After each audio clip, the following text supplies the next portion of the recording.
rápidamente vamos a ver cómo se presenta un paciente con síndrome de Cushing cuando tiene un tumor en la pituitaria que produce la ACTH. Entonces, esto lo vimos de manera extensa en el video anterior. Ahorita nada más va a ser un repaso. Entonces, en el video anterior vimos un paciente que tiene síndrome de Cushing por un tumor en la pituitaria. Eso se llama enfermedad de Cushing. Y como el paciente tiene aumento de la ACTH, el paciente va a tener aumento de la producción de glucocorticoides, principalmente cortisol. Entonces el cortisol va a estar elevado en orina de 24 horas y en la saliva en la noche. Como es un tumor productor de ACTH, la ACTH está aumentada. Y como tenemos el eje de hipotálamo, hipófisis, glándula, cuando tenemos que la glándula produce muchos glucocorticoides, se regula a la baja el eje. Esto es, si estamos produciendo muchos glucocorticoides, el hipotálamo va a disminuir la liberación de la hormona liberadora de la corticotropina. Esto es, tenemos muchos glucocorticoides y el paciente produce mucha hormona liberadora de la corticotropina, entonces produciría más ACTH de la que ya de por sí está produciendo porque tiene un tumor, y entonces más producción de glucocorticoides tendría el paciente.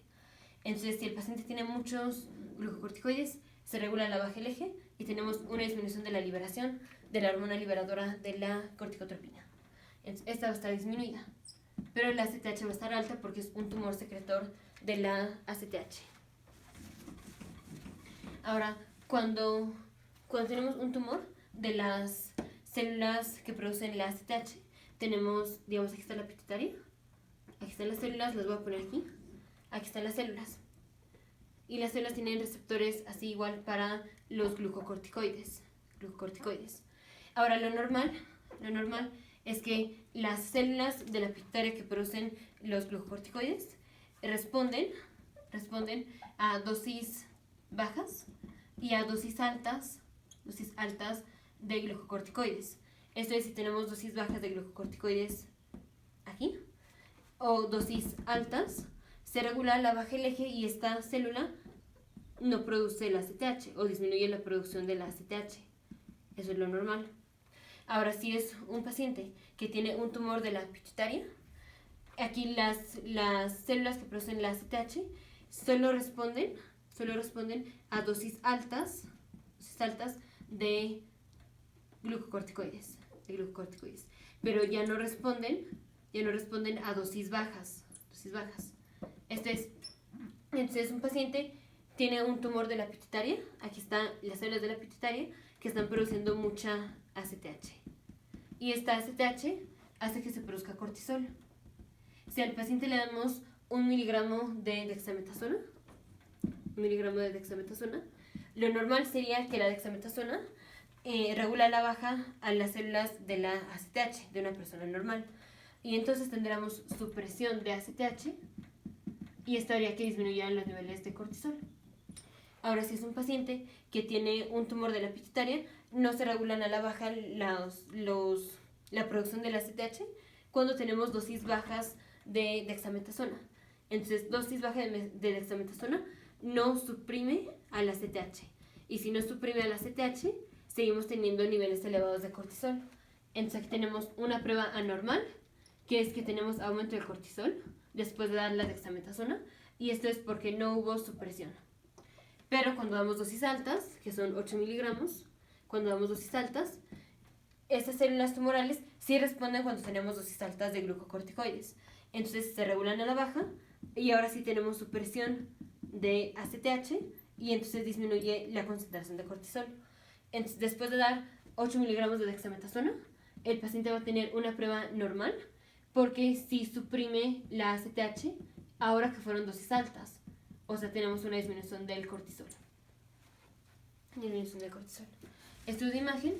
Vamos a encontrar un adenoma en la pituitaria haciendo una resonancia magnética.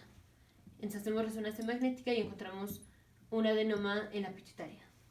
Ahora hay veces en donde el adenoma no se ve que el paciente tiene un adenoma de la pituitaria, pero tenemos estudios de laboratorio que sugieren que el paciente tiene un tumor en la pituitaria. Entonces lo siguiente que hacemos es, vamos a estimular al paciente con hormona liberadora de la corticotropina para que se produzca aún más ACTH.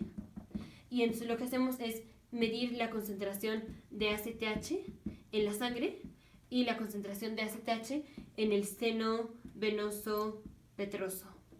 Esto es aquí. Aquí tenemos unos senos que son los senos venosos petrosos. Entonces lo que hacemos es medimos la concentración de ACTH en el seno venoso petroso y le quitamos la concentración de ACTH en la sangre. Y si esto da un valor elevado, diagnóstico y el paciente tiene un adenoma de la pituitaria, y lo que hacemos es resección quirúrgica. Tratamiento es resección quirúrgica. Quitamos la pituitaria. Ahora, hay pacientes en donde no se les puede hacer la cirugía. Hay pacientes que no se les puede hacer la cirugía.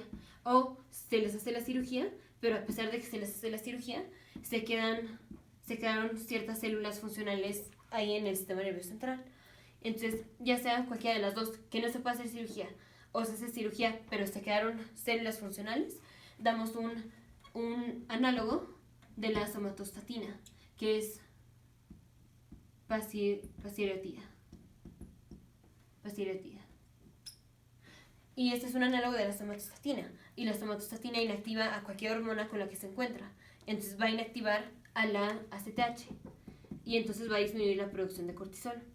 Y lo otro es vamos a dar antagonistas de los receptores de cortisol, porque aunque el paciente produzca cortisol, vamos a impedir que el paciente responda al cortisol, entonces bloqueando los receptores de cortisol, y esto es, al paciente le vamos a dar mifepristona.